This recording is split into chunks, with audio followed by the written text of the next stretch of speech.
Good morning friends. SSC MTS batch में आप सभी साथियों का हार्दिक स्वागत करते हैं।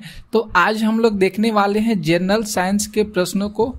तो डेली हम लोग की क्लासेज जो है हो रही है इस चैनल पर। जनरल स्टडीज की प्रश्न हो रही है, इसके बाद इंग्लिश की क्लासेज हो रही है, साइंस की प्रश्न हो रहे हैं, सोशल साइंस के क्लासेज हो रही है। तो ये सारे क्लासेज इस चैनल पर हो रही है, जिसके अकॉर्डिंग आप लोग की तैयारी बहुत अच्छे तरीका से हो जाए। ठीक है, तो आप लोग अभी तक से इस चैनल को फॉलो नहीं किए हैं, सब्सक्राइब नहीं किए हैं, तो जरूर से जरूर इस चैनल को सब्सक्राइब कर लीजिएगा। डेली आप लोग की यहाँ पे प्रैक्टिस बहुत अच्छे तरीका से समझाकर सारे प्रश्नों को हो रही है। तो आज के लिए हम आप लोग के लिए जनरल साइंस के प्रश्न ले आए हैं। तो ये भी आप लोग जो है इस वीडियो को पूरा देखिएगा, और इस वीडियो को जितना आप लोग के पास ग्रुप होंगे उस ग्रुप में इस वीडियो को शेयर कर दीजिएगा। ठीक है, तो आइए स्टार्ट करते हैं फर्स्ट प्रश्न पे। यहाँ पे देखिए जो फर्स्ट प्रश्न कह रहा है कि ऑन्कोलॉजी के अंतर्गत अध्ययन किया जाता है। ऑन्कोलॉजी के अंतर्गत किसका अध्ययन किया जाता है? तो यहाँ पे अगर बात करेंगे तो राइट आंसर तो बी होगा सही, कैंसर का अध्ययन किया जाता है। किसका अध्ययन किया जाता है? ऑन्कोलॉजी के अंतर्गत तो कैंसर का अध्ययन किया जाता है। ठीक है, अब इसके बारे में हम लोग थोड़ा सा बहुत अच्छे तरीका से डिटेल से समझेंगे। यहाँ पे अध्ययन और यहाँ पे उनकी जो प्रमुख शाखा होती है उसको हम लोग ध्यान से देख लेते हैं। पंछी का जो अध्ययन होता है उसको ऑर्निथोलॉजी के नाम से जानते हैं। ये सारे चीज याद रखिएगा, दिमाग में जरूर आप लोग इसको याद रखिएगा। ठीक है, पंछी का अध्ययन जो होता है ऑर्निथोलॉजी होता है। कैंसर का अध्ययन ऑन्कोलॉजी, जो अभी यहाँ पे दिया है प्रश्न में। स्तनपायी का अध्ययन जो होता है इसको मैमोलॉजी के नाम से जानते हैं। मीटी पेडोलॉजी। हड्डी का जो अध्ययन होता है इसको ऑस्टियोलॉजी के नाम से जानते हैं। झाड़ी का अध्ययन जो होता है डेंड्रोलॉजी होता है, और जो रक्त का अध्ययन होता है इसको हीमेटोलॉजी या रक्त विज्ञान की शाखा के नाम से जानते हैं। तो आप लोग को जो रेड कलर का दिए हैं और जो पीला कलर का है ये सबसे ज्यादा इम्पोर्टेंट है, एग्जाम में प्रश्न यहाँ से आते रहते हैं। समझ में आ गया? आगे बढ़ते हैं। नेक्स्ट प्रश्न देखिए, यहाँ पे जो सेकेंड प्रश्न है, यहाँ पे जो सेकेंड प्रश्न है कि ऑर्निथोलॉजी के अंतर्गत किसका अध्ययन किया जाता है? ऑर्निथोलॉजी के अंतर्गत किसका अध्ययन किया जाता है? अभी आप लोग को जस्ट बताए हैं तो पंछी का अध्ययन किया जाता है। ऑर्निथोलॉजी के अंतर्गत किसका अध्ययन किया जाता है? तो पंछी का अध्ययन किया जाता है। ठीक है, तो यहाँ पे आप लोग देख सकते हैं ऑर्निथोलॉजी के अंतर्गत किसका अध्ययन किया जाता है साथियों? तो पंछी का अध्ययन किया जाता है। समझ में आ गया? ये सारे प्रश्न आप लोग को समझ में आ गए, और आप लोग इस प्रश्न को उत्तर जो है बहुत अच्छे तरीका से याद कीजिएगा। जो भी आप लोग के लिए हम ला रहे हैं प्रश्न वह सबसे ज्यादा इम्पोर्टेंट है।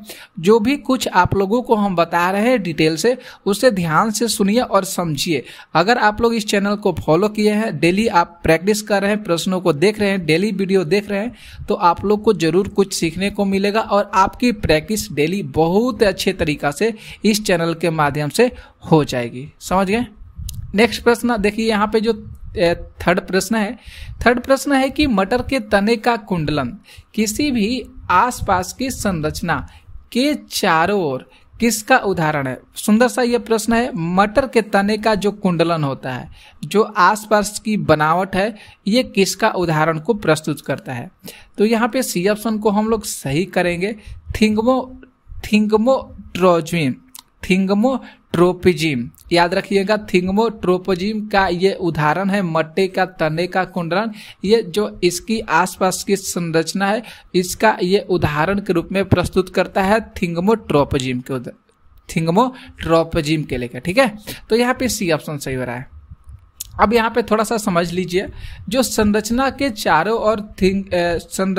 चारों ओर या बनावट कह सकते हैं, थिंगमोट्रोपिज्म का उदाहरण है। थिंगमोट्रोपिज्म का उदाहरण है, माफ कीजिएगा, थिंगमोट्रोपिज्म का उदाहरण है। इसका जो शाब्दिक अर्थ होता है अस्पा अनुवर्तन,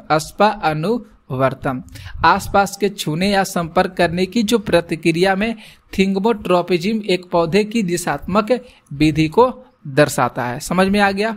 तो आप लोग इसे ध्यान में रखिएगा। अगला प्रश्न हम लोग देखेंगे, फोर्थ प्रश्न। यहाँ पे जो 4 प्रश्न है कि केंद्रमुखी बल जो है ये किसके लिए जिम्मेदार होता है। केंद्राभिमुखी जो बल होता है ये किसके लिए जिम्मेदार माना जाता है। तो ये जिम्मेदार जो है वस्तु को वृत्ताकार पथ पर गतिमान रखने के लिए जो केंद्राभिमुखी बल होती है ये जिम्मेदार मानी जाती है। राइट आंसर की बात करेंगे तो बी ऑप्शन सही हो रहा है। वस्तु को वृत्ताकार पथ पर गतिमान रखने के लिए जो केंद्राभिमुखी बल होती है ये जिम्मेदार मानी जाती है। ठीक है, अब हम लोग को यहाँ पे केंद्राभिमुखी बल के बारे में समझना है। केंद्राभिमुखी बल क्या होता है ये ध्यान से समझ लीजिए। जो केंद्राभिमुखी बल है ये वस्तु को वृत्ताकार पथ पर गतिमान रखने के लिए जिम्मेदार होता है। ये वृत्तीय मार्ग पर एक समान चाल से गति करते हुए पिंड पर एक बल कार्य करता है जिसकी दिशा सदैव केंद्र की ओर होती है, जिसकी दिशा केंद्र की ओर होती है। और इसी प्रकार जो बात करेंगे जो वृत्ताकार पथ पर केंद्र की ओर जो लगने वाला बल होता है उसे क्या कहते हैं तो केंद्राभिमुखी बल कहते हैं। उसे क्या कहते हैं केंद्राभिमुखी बल कहते हैं। समझ में आ गया। तो आप लोग इस बात को ध्यान में रखिएगा कि जो केंद्रा जो अभिमुखी बल है ये किसके लिए जिम्मेदार होता है। तो जो भी वस्तु वृत्ताकार पथ पर गतिमान होती है, जो भी वस्तु वृत्ताकार पथ पर घूमती है वह केंद्रा अभिमुखी बल के जिम्मेदार होती है और केंद्र पर घूमती है। समझ में आ गया।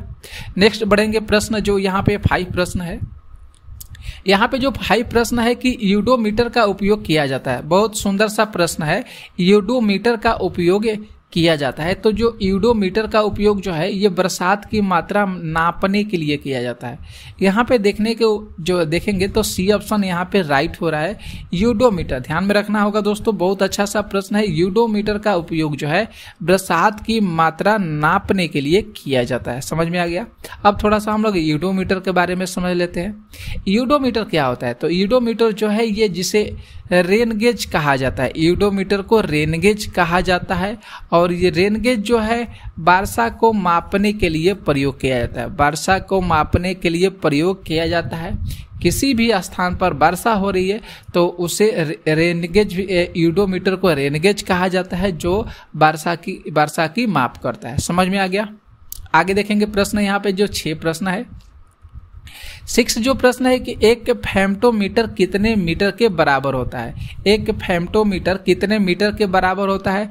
तो यहाँ पे जो प्रश्न दिया गया है ये सारे चीज पावर में दिया गया है। 10 के पावर -12 मीटर इस तरह से प्रश्न है। और यहाँ पे जो दिया गया है 10 के पावर -14 मीटर। तो आप लोग इस बात को ख्याल करिएगा दोस्तों। यहाँ पे 10 के पावर दिया गया है -15 मीटर और ये जो दिया गया है 10 के पावर -24 मीटर। ठीक है। तो एक फेम्टोमीटर जो होता है 10 के पावर -15 मीटर के बराबर होता है। सी ऑप्शन यहाँ पे सही हो रहा है। ठीक है। आप लोग यहाँ पे देख सकते हैं जो एक फेम्टोमीटर है ये 10 के पावर -15 मीटर के बराबर होता है। ठीक है। तो इसे ध्यान में रखना होगा। देख सकते हैं आप लोग कितना प्रश्न बहुत अच्छा है। तो आप लोग लाइक जरूर कीजिएगा, शेयर कर दीजिएगा इस वीडियो को और चैनल पर नए हैं तो चैनल को जरूर सब्सक्राइब कर लीजिएगा। ठीक है। यहाँ पे जो 7 प्रश्न कर रहा है देखिए कि बैरोमीटर का प्रयोग निम्नलिखित में से किसके मापन में होता है। बैरोमीटर का प्रयोग, तो बैरोमीटर का प्रयोग जो है वायुमंडलीय दाब को मापने के लिए किया जाता है। बैरोमीटर का प्रयोग वायुमंडलीय दाब जो है उसको मापने के लिए किया जाता है। अब थोड़ा सा ध्यान से समझ लीजिए इसके बारे में।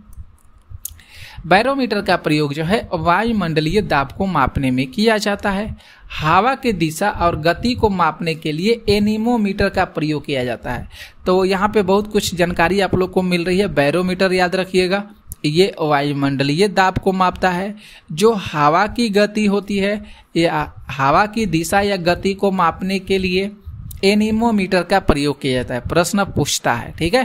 तापमान मापन में थर्मामीटर का प्रयोग किया जाता है। जो टेम्परेचर को मापा जाता है उसको मापने के लिए किस यंत्र का प्रयोग किया जाता है तो उस यंत्र का नाम है थर्मामीटर। ठीक है। वर्षा का पानी या मापने के लिए या वर्षा मापी आप लोग को अभी जस्ट बताएं रेन गेज का प्रयोग किया जाता है। किसका तो रेन गेज का प्रयोग किया जाता है। सही है। नेक्स्ट बढ़ेंगे प्रश्न 8 पे। यहाँ पे जो 8 प्रश्न देखिए ध्यान से कि निम्नलिखित में से कौन सा सही सुमेलित नहीं है। यहाँ पे कौन सा सुमेलित सही नहीं है तो देखेंगे तो डी ऑप्शन यहाँ पे सही हो रहा है। जो गैल्वेनोमीटर होता है यह विद्युत प्रतिरोध को कभी नहीं मापता है। गैल्वेनोमीटर जो होता है दोस्तों, ये विद्युत प्रतिरोध को नहीं मापता है, ठीक है।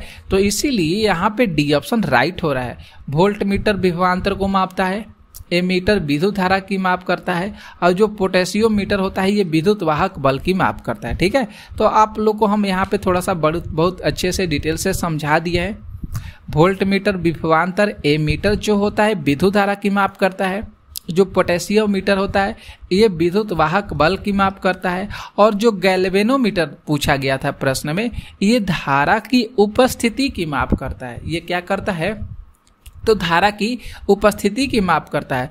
और विद्युत प्रतिरोध जो होता है ये क्या करता है, विद्युत प्रतिरोध थर्मामीटर की माप करता है। विद्युत प्रतिरोध जो होता है ये थर्मामीटर की माप करता है, ठीक है। अब प्रतिरोध जो होता है इसका मात्रक ओम भी होता है, इसे ध्यान में रखिएगा, ठीक है दोस्तों। नेक्स्ट बढ़ेंगे हम लोग प्रश्न जो 9 प्रश्न है। यहाँ पे देखिए 9 प्रश्न यहाँ पे कि कौन सा घोल सबसे अधिक सांद्र होता है। बहुत अच्छा सा प्रश्न, कौन सा घोल सबसे अधिक सांद्र होता है।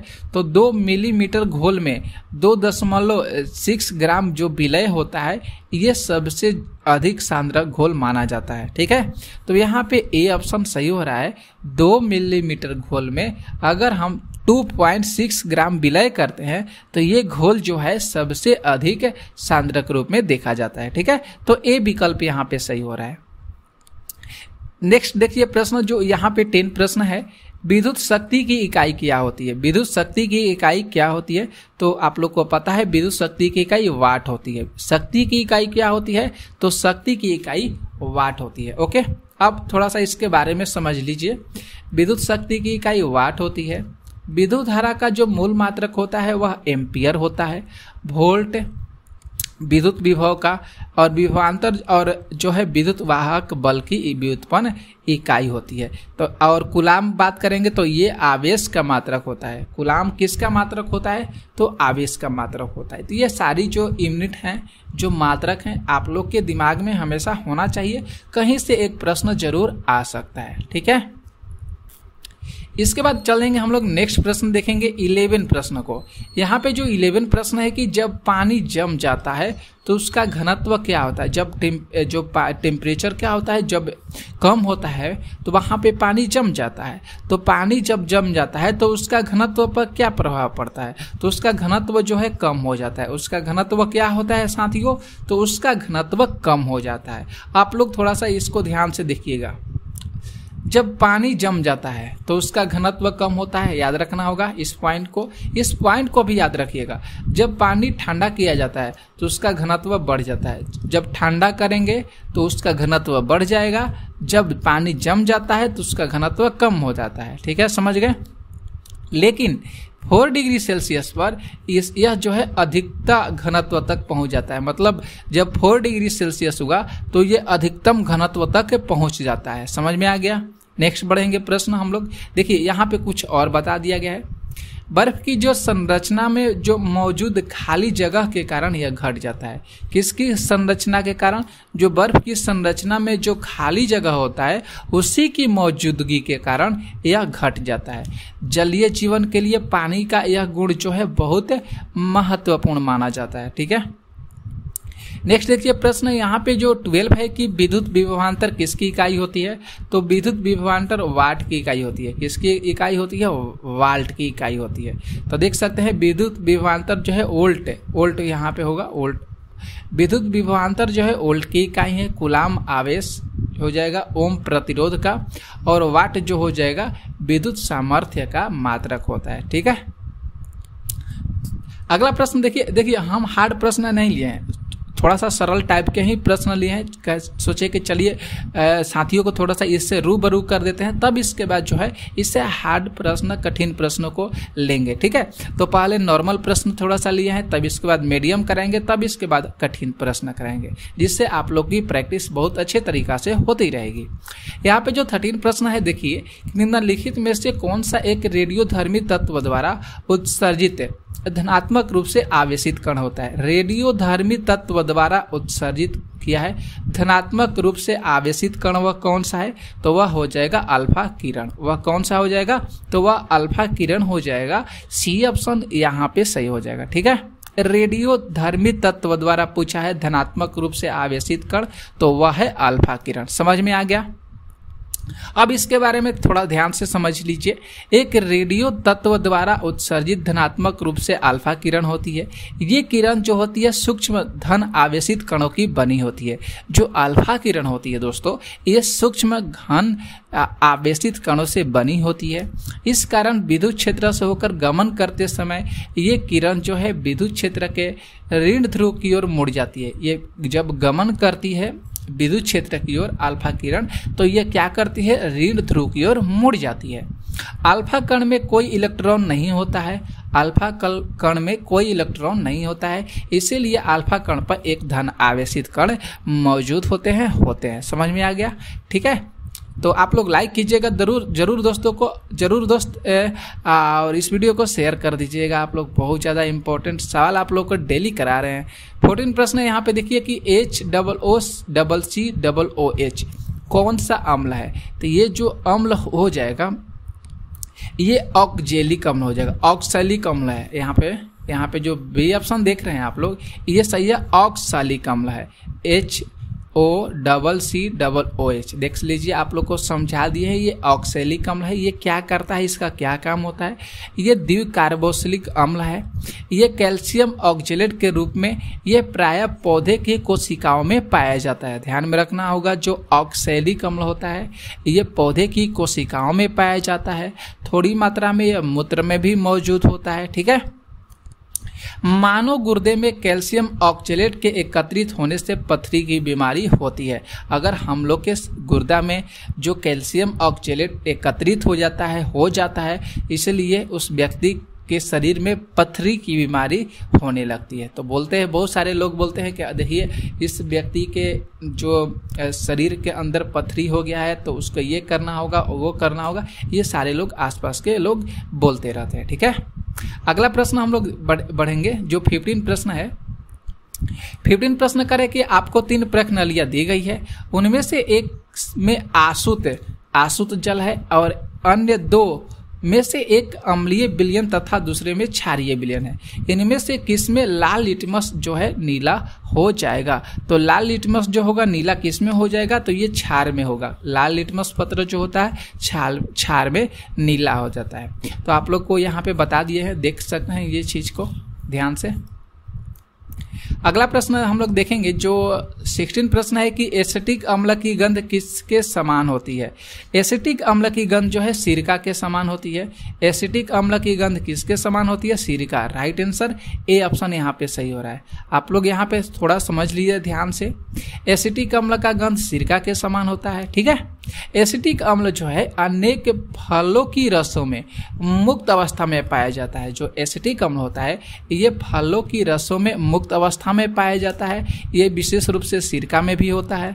इसे व्यापारिक स्तर पर पायरोलिग्नियस अम्ल से प्राप्त किया जाता है। इसे व्यापारिक स्तर पर पायरोलिग्नियस अम्ल से प्राप्त किया जाता है। किसको प्राप्त किया जाता है साथियों, तो एसिटिक अम्ल को प्राप्त किया जाता है। ठीक है, नेक्स्ट प्रश्न यहाँ पे देखेंगे हम लोग, जो 17 प्रश्न है कि शुष्क HCl गैस शुष्क लिटमस पत्र का रंग क्यों नहीं बदलती है। जो शुष्क HCl हाइड्रोक्लोरिक गैस होती है, ये शुष्क लिटमस पत्र के रंग को क्यों नहीं बदलती है। इसलिए नहीं बदलती है क्योंकि ये जो कोई H2O आयन मौजूद, इसके अंदर कोई भी जो हाइड्रोजन आयन जो है ये मौजूद नहीं होते हैं। लिटमस केवल H3 हाइड्रोजन यहाँ पे जो आयन है इसकी उपस्थिति के रंग को बदलता है। तो सी ऑप्शन यहाँ पे सही हो रहा है। ठीक है, तो इसे ध्यान से पढ़ लीजिएगा। वही चीज जो अभी आप लोग को बताए वही चीज यहाँ पे दिया गया है। अगला प्रश्न हम लोग देखेंगे, जो 18 प्रश्न है। अच्छा सा प्रश्न, जीव विज्ञान के पिता किसे कहते हैं। जीव विज्ञान के पिता किसे कहा जाता है, तो जो हमारे सर जी हैं अरस्तु, इनको जीव विज्ञान के पिता कहा जाता है। किनको कहा जाता है, तो अरस्तु को कहा जाता है। ध्यान से देखिएगा, जीव विज्ञान को विज्ञान की जो शाखा के रूप में जो स्थापित किए हैं, श्रेय किनको जाता है? अरस्तु को जाता है। इन्होंने विज्ञान के क्षेत्र में खास तौर पर जीव विज्ञान के क्षेत्र में ये काफ़ी बहुत ज़्यादा अध्ययन किए हैं अरस्तु, और अरस्तु को जीव विज्ञान का जनक भी कहा जाता है। किसको? अरस्तु को जीव विज्ञान का जनक भी कहा जाता है। नेक्स्ट देखिए प्रश्न, यहाँ पे जो 19 प्रश्न है कि कीट संवर्धन क्या होता है। तो जो कीट संवर्धन है ये कीटों की वृद्धि करने का विज्ञान है। कीटों की वृद्धि करने के विज्ञान को हम कीट संवर्धन कहते हैं। समझ में आ गया? अब ध्यान से देखिए, यही चीज यहाँ पे बताया गया है, ठीक है, तो इसे समझ लीजिएगा आप लोग। अगला प्रश्न यहाँ पे देखिए, जो 20 प्रश्न है कि पेडोलॉजी किस वैज्ञानिक अध्ययन से संबंधित है? पेडोलॉजी, तो पेडोलॉजी आप लोग कोशिश में बताए हैं, पेडोलॉजी याद करिएगा, मिट्टी से संबंधित है। पेडोलॉजी किससे संबंधित है? मिट्टी से। देख लीजिए, जो मृदा विज्ञान है ये भौतिक भूगोल की एक प्रमुख शाखा है जो मिट्टी से संबंधित है। मृदा के निर्माण और उसकी विशेषताओं, धरातल पर उसके वितरण का वैज्ञानिक अध्ययन किया जाता है। पृथ्वी की जो ऊपरी सतह के कणों को छोटे छोटे क्या कहा जाता है? उसको मृदा कहा जाता है। तो पेडोलॉजी जो है मिट्टी का अध्ययन है। समझ में आ गया? आगे देखेंगे नेक्स्ट प्रश्न, जो यहाँ पे जो 21 प्रश्न है कि मानवीय सौंदर्य शिक्षा से संबंधित विज्ञान कौन सा है? सुंदर सा प्रश्न है ये। मानवीय सौंदर्य शिक्षा से संबंधित विज्ञान कौन सा है? तो वह विज्ञान है कालोलॉजी। वह विज्ञान कौन सा है साथियों? तो वह विज्ञान है कालोलॉजी। यहाँ पे ध्यान से देखिएगा, कालोलॉजी जो है ये मानवीय शारीरिक सौंदर्य शिक्षा से संबंधित है। कालोलॉजी में जीवित प्राणी के शारीरिक बनावट का अध्ययन किया जाता है। ये भी प्रश्न आ सकता है कि किस अध्ययन में जीवित प्राणी का शारीरिक बनावट का अध्ययन किया जाता है? तो कालोलॉजी में। समझ गए?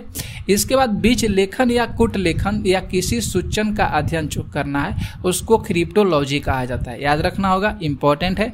बीज लेखन या कूट लेखन की जो सूचना का अध्ययन होता है उसको क्रिप्टोलॉजी कहा जाता है। साइकोलॉजी का संबंध मनोविज्ञान से है। साइकोलॉजी का संबंध मनोविज्ञान से है। क्लियर हो गया दोस्तों?